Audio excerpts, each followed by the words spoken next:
Rádio Viva. Lounge s Tomášom Juríčekom. Teraz taká dôležitá informácia, že presný čas je 13 hodín, presne úplne na sekundu, takže dúfam, že nespíte o takomto čase. Ak náhodou vás berie do spania, tak teraz pozorne nasledujúcu hodinku počúvajte, pretože aj o spánku sa ideme rozprávať a hlavne o tom, ako ten náš spánok by mohol byť kvalitnejší. No a nebudem vám rozprávať o tom iba ja, ale mám tu aj hostia, je to Andrea Senkova z Dormeo Home. Andrejka, ahoj, vítam ťa. Ahoj, ďakujem pekne za pozvanie. Teším sa, že tu môžem byť a že vám všetkým poviem o tom, že akú dôležitosť má spánok, lebo je fakt dôležitejšie, ako si myslíte. Áno, no ako ja viem, že je tam niekoľko vecí, ktoré sú mimoriadne dôležité na spánku, tak som rád, že si ich všetky rozoberieme, ale ešte predtým, ako sa pustíme do tých takých vážnych vecí, ako si sa dnes vyspala? Ježiš, to som sa bála, že sa ma to opýtaš. Prečo? Lebo som spala úplne zle. Prečo? Totižto, išla som spať neskoro, ja veľa čítam, mám rozčítanú skvelú knihu, ktorá ma nepustila. Takže som zaspala po polnoci a nedodržala som stanovený limit, ktorý si tak nepísane dávam, tých 8 hodín. Takže som spala len nejakých 6,5, ale je to OK. Ale tešila som sa sem. 6,5 hodiny, to ja som akurát včera, keď som avizoval tento rozhovor a hovoril som, že prídeš a poradíš nám, že ako by sme mohli zvyšovať tú kvalitu svojho spánku a budeme sa rozprávať o tom, že prečo je ten spánok taký dôležitý, tak som sa až zasmial a tak zahambil, lebo hovorím, že čo mám čo hovoriť, keď som spal 2,5 hodiny. Takže to je asi naozaj nedostatočne, ale keď ma dnes naučíš, že ako to spraviť tak, aby to bolo kvalitné, aspoň tie 2,5 hodinky, tak si myslím, že budeme všetci spokojní. Takže ešte raz vítaj, verím, že to dobehneš a že nezaspíš túto hodinu, lebo veľa informácií som pripravený nielen ja, ale aj naši posluchači príjmať a poďme rovno sa rozprávať o tom spánku. Ja som niekde čítal, že ľudský tvor je jediný tvor na tejto planete, ktorý si vedome odopiera spánok. Hej, že všetky zvieratá jednoducho, keď potrebujú spať, tak zaspia a je im jedno, že kde a ako. Pozrime sa na tie rozdiely medzi tým, že ako ten spánok vyzeral kedysi u nás ľudí a ako to vyzerá dnes. No, presne ako hovoríš. My ľudia sme jediní, ktorí si to vieme takto korigovať, predĺžovať, aj keď... ale je to spojené s tým, že žijeme veľmi rýchlo a chodíme do práce a sú ďalšie faktory, ktoré to ovplyvňujú. Takým tým asi najväčším rozdielom je, že kedysi ľudia sa striktne držali toho, že keď bolo denné svetlo, tak robilo sa na poliach, robilo sa v záhrade a potrebovali obstarať všetko, čo bolo dôležité pre ich život. A keď už bola tma, no tak im nič iné neostávalo, len si ľahli a išli spať. Lenže dnes je doba iná, hej? Dnes žijeme rýchlo, žijeme dlho, máme pocit, že deň má málo hodín a že nám veľa vecí ujde. A ono to tak aj je, máme veľa vplyvov, ktoré kedysi tu neboli, hej. Takým asi najvážnejším, ktorý nás oberá o ten spánok, je modré svetlo, o ktorom sa veľa hovorí. Poznáme to, tablety, mobily, LCD monitory. A všetky tieto svetielka, to sú také ako keby brániče spánku, pretože oni zabraňujú tomu melatonínu, aby sa tvoril a tým pádom nám ako keby kradli ten spánok. Hej? No dobré, ale teraz ja ti môžem oponovať, že ja tu mám na telefóne takú funkciu presne, že ono mi to obmedzí, to modré svetlo a zrazu mi svieti ten displej tak nažlto a neviem ako čudne červeno, hej, že trošku to eliminuje to modré svetlo, že vieme si takýmto spôsobom napríklad trošičku pomôcť? Určite áno. Pokiaľ človek má možnosť, tak je veľmi dobré si nastaviť takýto nočný režim, pretože ten je šetrnejší k očiam, takisto, ktorá číta pred spaním, tak čítačky už v dnešnej dobe majú vlastne vyvinuté také šetriace režimy. Áno, tie nočné režimy. Áno. Takže určite áno, ale úplne najlepšie by bolo, aby človek do toho nepozeral aspoň tú hodinku pred spaním, aby sa tomu vyhol, pretože aj ten mozog si potrebuje oddychnúť, aby sa vedel zresetovať po celom dni, po celých tých informáciách, ktoré mu do hlavy prišli a potrebuje skrátka vypnúť a dopriať si oddych. Len keby sme si to tak vedeli povedať, lenže keď my si chceme ešte skontrolovať, čo naši susedia robili počas dňa na sociálnych sieťach, čo naši kamoši robia, kde sú na dovolenkách a podobne, skontrolovať, čo sa deje vo svete, no a potom nie zaspať. Akú knihu čítaš mimochodom, že ťa takto udržala pri živote? A to môžem povedať? No môžeš, povedz, stačí, že či je dobrá. Je to výborná, ja čítam kriminálky. Kriminálka. Tak trošku takej tej toho strachu a toho napätia pred spánkom. Neviem, že či neuškodí alebo uškodí, že nám to zabráni potom, aby sme si tú kvalitu spánku zvýšili alebo znížili. A tak odporúča sa počúvať relaxačná hudba. Bolo by to určite lepšie na navodenie takých tých pozitívnych myšlienok. Ale tak každý človek je individuálny. Hej, čo funguje na teba, nemusí fungovať na mňa. Ja som už hovoril, že ja som mal včera fakt ako málo, ale je to často u mňa štandard, že tie 3 hodiny spánku, viac jednoducho tá noc mi nedá časovo. A teraz môžeme sa rozprávať napríklad o tom, že dostatok a nedostatok spánku. Že čo je dostatok spánku pre človeka? Je to čisto individuálna záležitosť, alebo sú tu naozaj nejaké možno predpísané, nazvime to normy, ktoré by sme mohli dodržiavať na to, aby sme si povedali, že OK, že toto stačilo? Ono sú aj také, ako hovoríš, predpísané normy. Napríklad novorodenec prespí 18 hodín. Dospievajúci človek spí okolo 9 hodín, teda mal by spať okolo 9 hodín. To je asi dôležité. Áno, mal by. A dospelý človek, tak tomu ten by mal spať 6 až 8 hodín, ako najlepšie by bolo tých 8 samozrejme, ale niekto sa cíti vyspatý už po 6 hodinách, niekto potrebuje 10, ale môžem ti povedať, že ty spíš veľmi málo. Ja viem, ďakujem, že si mi to ešte tak šplechla teraz. Ja si to uvedomujem.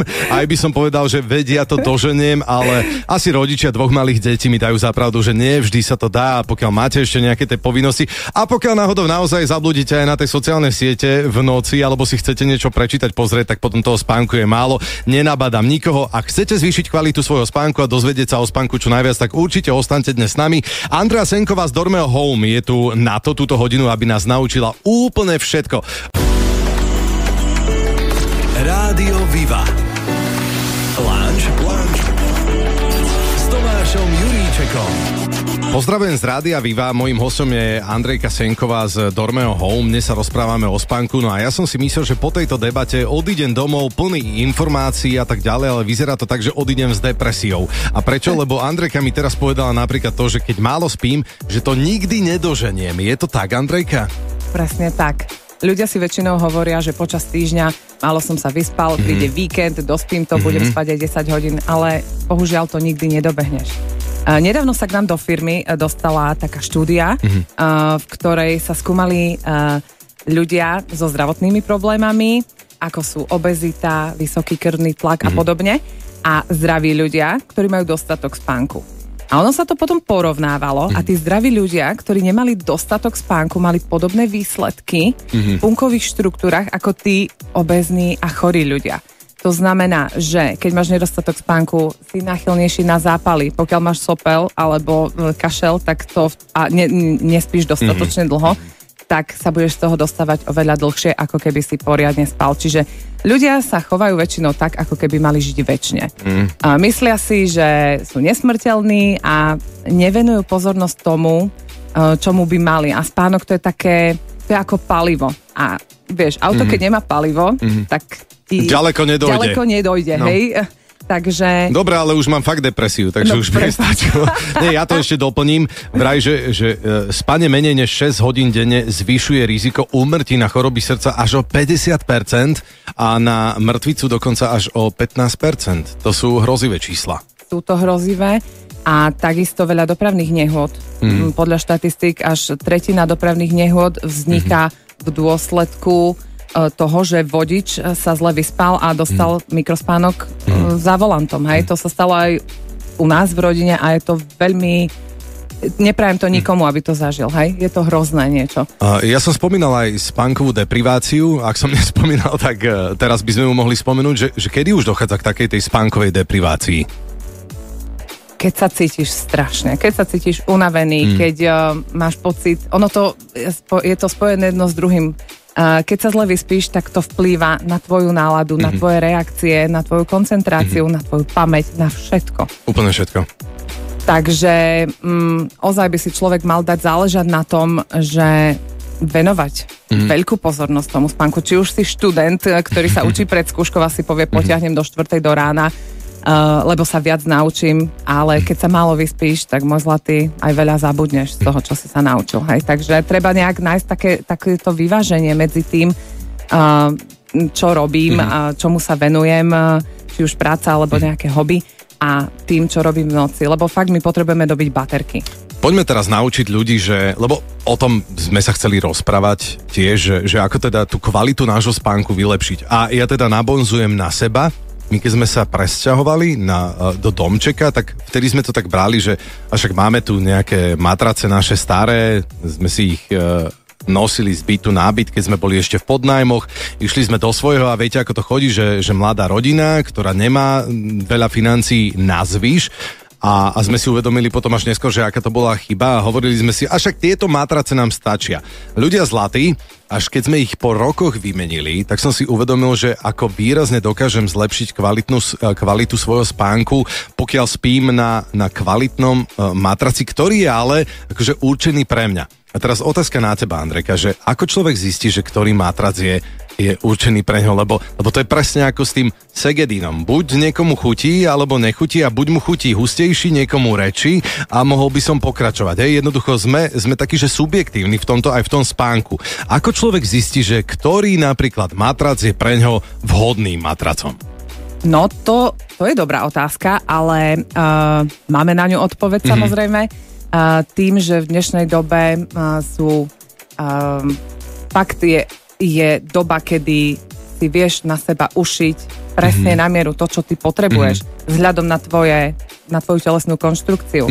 Iný matrac potrebujú štihlejší ľudia, iní, ktorí majú trošku nadváhu, iní, ktorí ľudia, ktorí spia na bruchu, iní, ktorí preferujú polohu spania na boku. Aj toto by sme mali zohľadňovať, že či spím na chrbte, alebo na bruchu, alebo na boku? Určite áno, pretože pri spánku vytvára tvoje telo vlastne tlakové body. Jasné. A ono to všetko s tým súvisí, čiže tomu spánku by človek sa mal venovať komplexne a neriešiť iba matrac, ale aj vankúš. No, ja som si myslel, že vankúš mi stačí na vyriešenie takéhoto niečo, ale teda aj matrac, hej? Nestačí, pretože ty potrebuješ, keď spíš, tak potrebuješ mať chrbticu zarovnanú.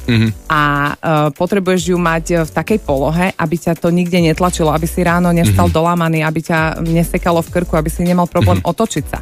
Hej?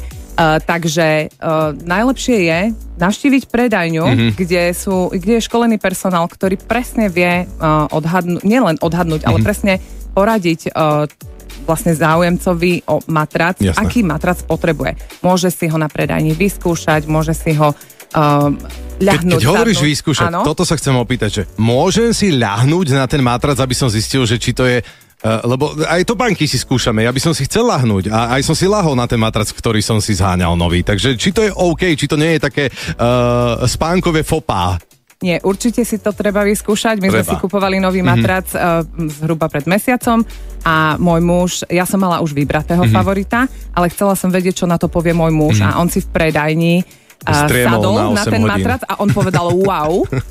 A ja som vedela, že to je ono, že to je ten matrac, ktorý chce, ale zároveň keď si posedíš v predajni hoci aj 5 minút, alebo poležíš s vyzutými topánkami, samozrejme, tam sú také chrániče, takže sa nemôžeš... V pyžame, s umytými zubmi a podobne. Tak vlastne to ešte neznamená, že sa ti na ňom bude aj dobre spať a preto máme takú možnosť, že ten matrac si kúpiš, vezmeš si ho domov a máš 45 alebo 60-dňovú garanciu vrátenia peňazí, čiže skúšobná doba, kedy ty si to odskúšaš, vyspíš sa a povieš, aha, tento mi je tvrdý, ten mi nesadol tak, ako som si myslela. A ty ho vrátiš a vrátiš si peniaze. 45 dní na to, aby sa to telo adaptovalo, lebo ako človek si potrebuje zvyknúť. To viem, že jednoducho, možno to nie je hneď to práve orechové, ako hovoríme, že koľko dní tak potrebuje, alebo je to tiež individuálne. Človek na to, aby sa adaptoval na ten nový matrac napríklad.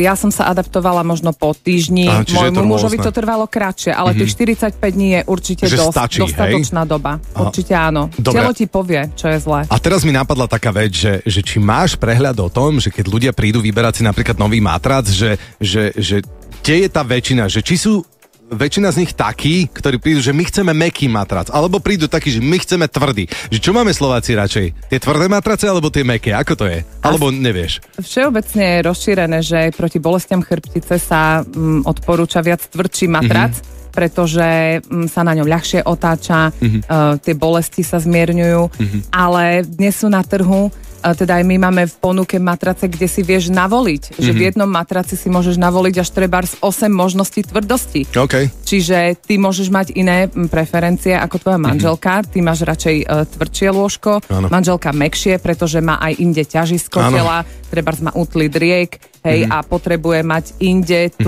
vlastne tú najväčšiu oporu. Takže si otočí, vlastne ten matrac je stavaný vo vrstvách, stačí otočiť jednu vrstvu a už máš úplne inú tvrdosť. Alebo si žena kúpi taký, aký chce a muž bude spať na gauči. A vybavené tiež, ne? Ale tak to potom nepomáha tomu partnerskému životu, takže to nie. A môžem sa opýtať, že teraz mi napadla taká vec, že často sú tie matrace také, že každý má svoj matrac, ale niekedy sú aj spojené tie matrace, hej? Že na veľkú posteľ jeden obrovský matrac. Aj tam sa dajú rozlišiť tie dve zóny, že jedna zóna pre neho a druhá zóna pre ňu, alebo toto nie je možné? Práve, že áno. Práve to je tá výhoda, že ty máš jeden matrac, ktorý je rovnako vysoký, necítiš medzi tým predel, pretože oni sú v reále spojené takým poťahom, ktorý má v sebe pamäťovú penu a tá vlastne eliminuje ten rozdiel, že aj keď máte malé bábätko a dáte si ho ľahnúť medzi seba, tak to bábo necíti, že tam sú dva rôzne matrace. Jasne. A môžeš si ich otáčať. Trebárs po mesiaci zistíš, že ti to je tvrdé, skúsiš inú a nájdeš si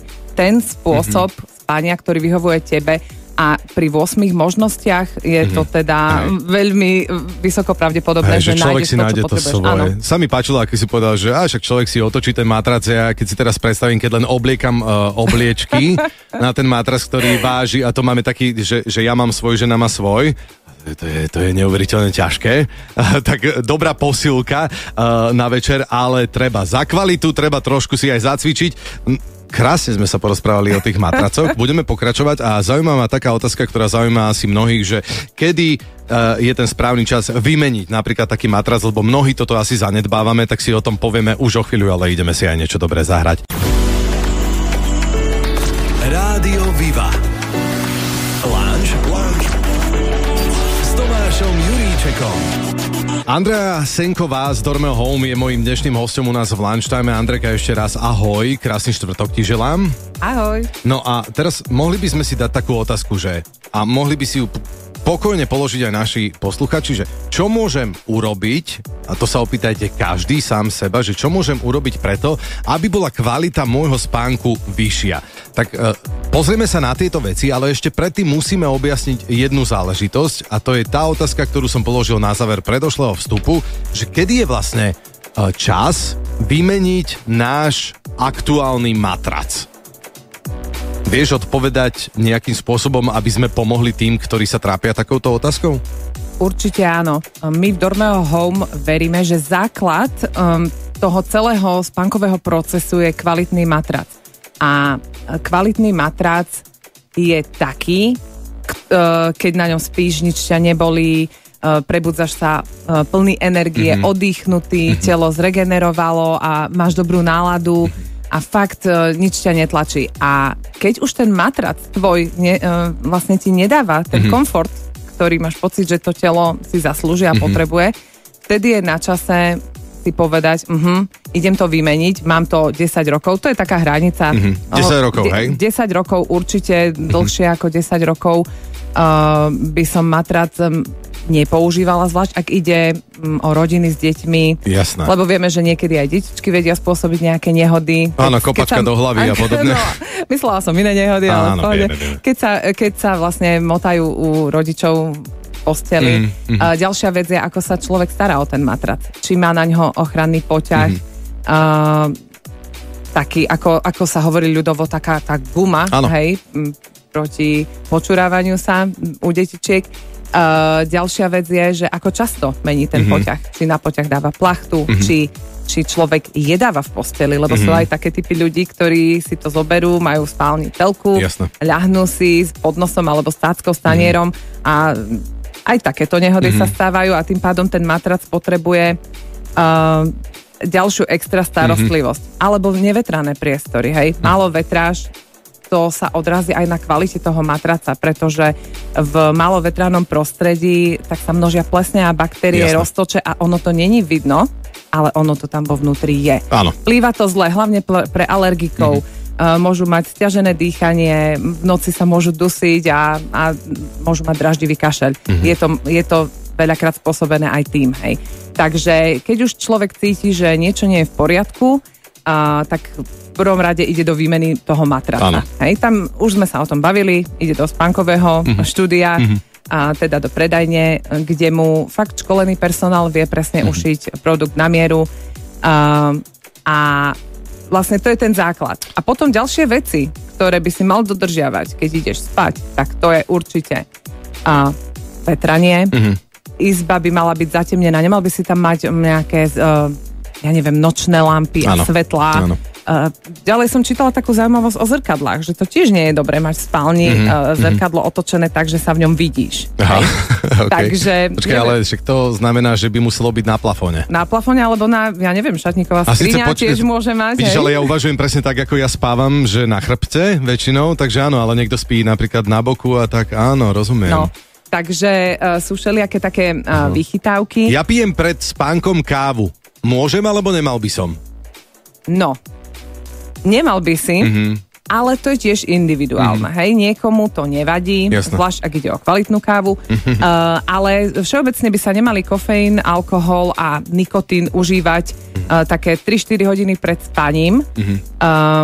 Hovorí sa, že keď človek si dá nejakého panáka pred spaním, že ľahšie zaspí, ale áno, alkohol možno pomáha človeku skôr zaspať, ale ten spánok nie je tak kvalitný a tak výživný, aký by bol, keby človek ten alkohol neužil.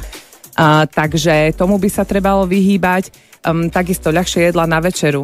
Keď si človek dá nejaký vypražaný rezeň o 10. večer, nemôže čakať, že o 11. bude úplne s prehľadom spinkať krásne ako v bavlnke. Hej. Takže ľahšie jedla na večeru a pred tým spaním určite nejaké také relaxačné aktivity, čiže žiaden tvrdý tréning, tvrdý box alebo niečo o 9.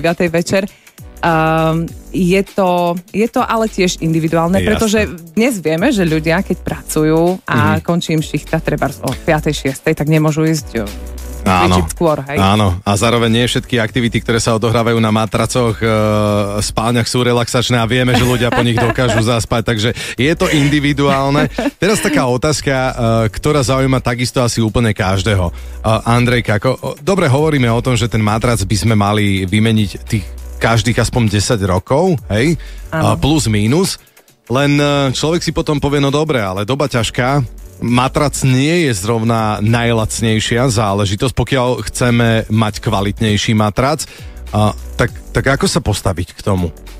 No, áno. S týmto sa stretávam často, že ľudia hovoria, že ježiš, ale tie matrace sú drahé. Sú drahé, ale prečo sú drahé? Pretože vy, keď si kúpite matrac, tak neinvestujete do toho, aby vaša spálňa vyzerala krásne, pod tou plachtou to aj tak nevidno. Človek investuje vlastne do tej funkčnosti. A funkciou toho matraca je skvalitniť život. To je alfa, hej? Takže človek investuje do seba a do svojho spánku, do svojej nálady, do svojho zdravotného stavu. Takže keď si zoberieme trebárs teraz strelím, aby sa nám dobre počítalo. Rok má 365 dní, hej. Zoberme si matrac v hodnote 730 eur. Trošku sa obávam, že čo bude nasledovať. Mám si kalkulačku zobrať, či zvládneme to? Nie, ja práve preto vymýšľam takéto ľahké číslo. A keď si to zoberieme, že by sme si kúpili trebárs matrac v hodnote 730 eur, tak to nás vychádza 2 eurá na deň. Jasné.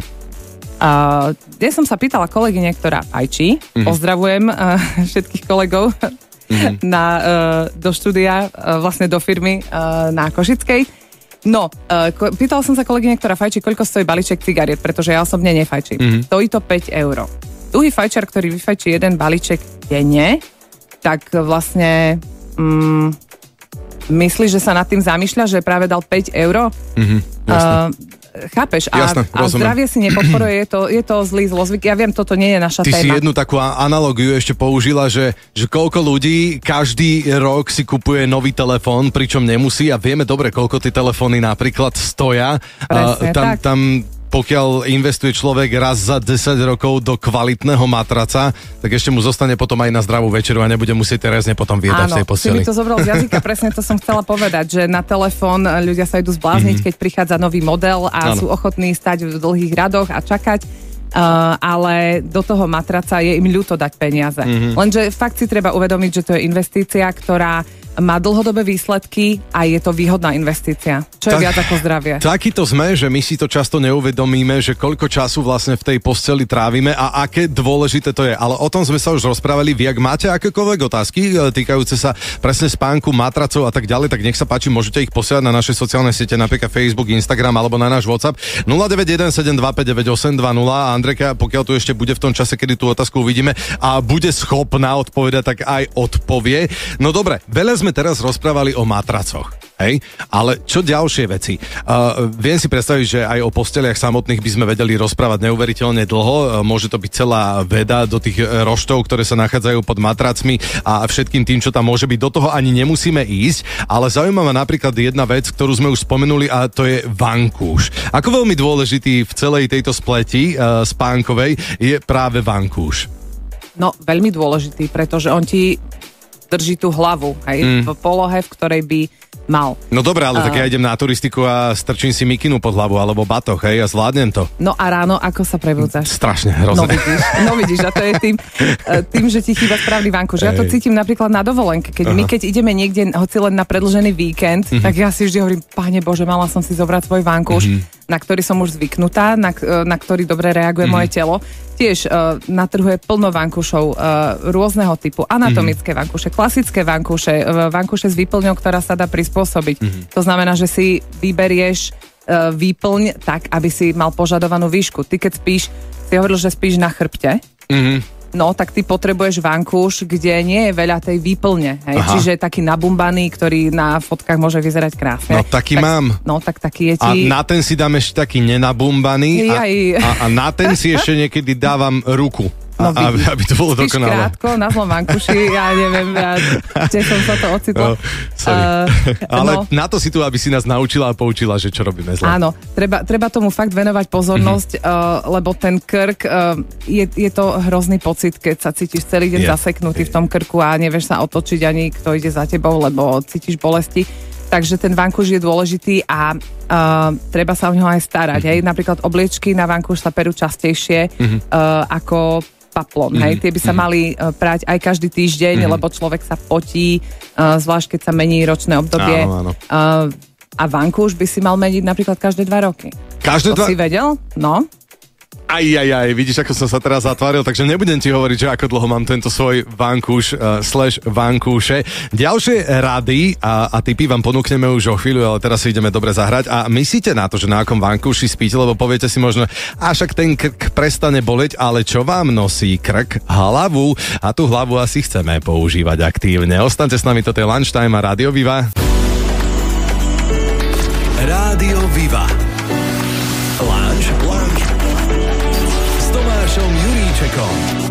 Andrejka Senková z Dormeo Home je mojím dnešným hosťom a ideme sa opäť rozprávať. No o čom inom ako o spánku? Andrejka, počul som niekde, že ženy potrebujú toho spánku o čosi viac ako muži. Je to pravda?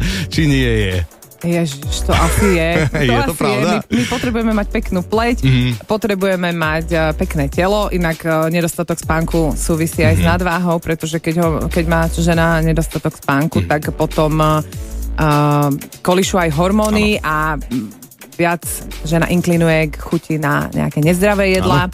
Takže ono má to všetko vplyv. Nedostatok spánku má vplyv aj na nadváhu, aj na imunitu. Áno, a toto asi zbystrili teraz mnohé pozornosť, keď už hovoríme o tej váhe, tak to je vec, ktorá jednoducho zaujíme človeka, že keď už nič iné, a keď si povie, že však to zdravie, však sa starám iným spôsobom, ale ináč ten metabolizmus naozaj trpí, pokiaľ máme toho spánku málo a pokiaľ nie je tak kvalitný, ako by sme chceli mať. Ty si niekoľkokrát, počas toho, ako sme sa rozprávali pomedzi vstupy, spomenula slovo toper. Áno, to je také ľudové pomenovanie. Je to ľudové pomenovanie pre vrchný matrac. A čo je to vrchný matrac? To je taký ten doplnkový matrac. To je matrac, ktorý je 4 až 7 cm hrubý a dá sa zrolovať do takej palacinky, by som povedala ľudovo. Je to vlastne alternatíva, pokiaľ bývaš na internáte alebo v nejakom podajme a nemáš priestor investovať do matraca, teda není tam posteľ normálna, ale iba gauč a potrebuješ na tom gauči aj spať, tak vtedy je ten doplnkový matrac, čiže vrchný matrac, úplne ideálne riešenie, pretože premeníš vďaka tomu vrchnému matracu akúkoľvek posteľ na posteľ, na ktorej sa plnohodnotne vyspíš. Mám to odskúšané na vlastnej koži, tiež som bývala kedysi v podnájme a riešili sme spanie takto. Takže funguje to, môžem to fakt potvrdiť. Jednak je lacnejší ako klasický matrac a fakt má ďalšie benefity, ktorými sú napríklad, že vieš si ho preniesť niekde. Trebárs ideš s rodinou na stanovačku, zoberieš, zroluješ, predáva sa to v takých špeciálnych taškách, čiže to strčíš do tašky, hodíš to do kufra auta a bereš si to tam, kam potrebuješ. Ľudia na tom zvyknú prespávať na festivaloch napríklad, že sklopia sedadlá a paráda, hej, super zážitok. Takže je to alternatíva pre tých, ktorí nechcú alebo nemôžu investovať. Tak preto chodia po tých festivaloch tí ľudia ako Mátovi, hej, že nemajú toper so sebou. Určite to nemá absolútne žiaden iný dôvod. Dobre, tak toto je fajn riešenie pre tých, ktorí napríklad chodevajú naozaj prespať na pár dní niekam inám a nevedia, že ako to vyriešiť, tak už vedia. Čiže toper alebo vrchný matrac, hej? Vrchný matrac. Áno, aj napríklad, keď máš gauč, hej, keď k tebe prídu hostia a nemáš miesto, kde ich dať prespať iba na ten gauč, tak samozrejme, že keď rozťahneš gauč, tak máš tam takú tú ako keby priehlbinu, lebo každý kus toho gauča má inú tvrdosť a tým to vyrovnáš. A vlastne ten host sa u teba vyspí kvalitne, aj keď spí len na rozkladacom gauči. A potom sa ho nezbavím už nikdy. Takže no, bude chodiť často potom. Si to rozmyslíte, hej, že či chcete niečo takéto dopriať návštevám. Mesiac marec je krásny za mňa v tom, že prichádza jar a už ju cítiť úplne všade, aj keď sa pozrieme týmto oknom nádherným von, tak už je to úplne super, ale teda si mi povedal, že super veci sa dejú aj v Dormeo Home a teda u vás prebieha istá kampaň. O čom je? No, u nás je marec tradične takým mesiacom, kedy my sa tomu spánku fakt venujeme do hĺbky.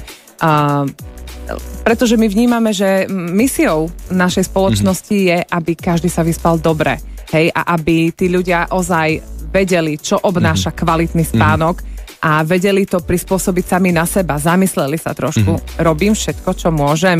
Lebo ono to nie je také masakrálne zložité, akože kúpiť si kvalitný matrac, lebo míňame na kopec vecí, ktoré reálne naozaj nepotrebujeme. Takže my šírime osvetu, my sa venujeme tomu, aby sme ľuďom ukázali, ako človek môže vyzerať, keď sa dobre vyspí, ako sa môže cítiť.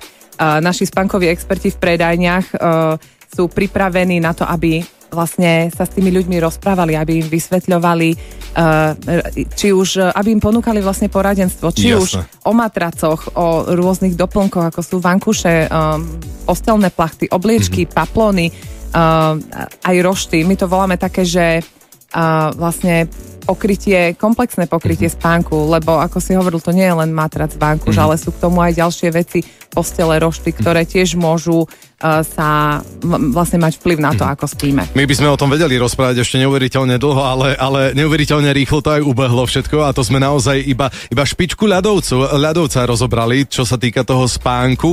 Len sa chcem opýtať, že pokiaľ sa chce človek teda dozvedieť o tej kvalite spánku viac, tak ako si povedala, treba navštíviť vaše predajne, porozprávať sa so zaškolenými predajcami, ktorých tam máte, alebo napríklad aj webové prostredie je nastavené tento mesiac tak, aby naučilo niečo? Určite áno. Na našom webe sa snažíme vlastne vypichnúť tie dôležité body a ukázať ľuďom, prečo dobre spať a čo všetko to môže priniesť, takisto na sociálnych sieťach. Takže marec ozaj sa snažíme a verím tomu, že s tou jarou, ako už prichádzajú krásne, fakt, že vonku svieti slnko, teploty sú už prívetivé, takže aj tá nálada sa človeku zdvihne, keď sa dobre vyspí. A áno, mohli by sme rozprávať ešte až do večera o tom, lebo spánok je veda, ale je to fakt nevyhnutné. Treba sa zamyslieť nad tým, že treba dobre spať. Andrejka, dobrú náladu by mali mať dnes určite aj oslávenci a ja viem, že niekto tvojmu srdcu mimoriadne blízky dnes oslavuje. Pozdravme ho. No, nie úplne dnes, ale včera mala narodeniny moja milovaná mamina, tak týmto ju pozdravujem a prajem všetko najlepšie. Všetko najlepšie, mamička. Andrejka Senková z Dormeo Home nás dnes naučila, ako zvyšovať svoju kvalitu spánku. Ak ste náhodou prišli teraz, nič si z toho nerobte, pretože rozhovor budete počuť aj v repríze počas tohto víkendu a už čoskoro bude aj vo vašich podcastových aplikáciách vo forme podcastu alebo na YouTube Rádia Viva. No tak sa aspoň dnes poriadne vyspíme, pretože čo sme sa naučili, už to nikdy nedoženieme. Andrejka, krásny deň ti želám. Ahoj a ďakujem. Ďakujem pekne a dobre sa vyspí.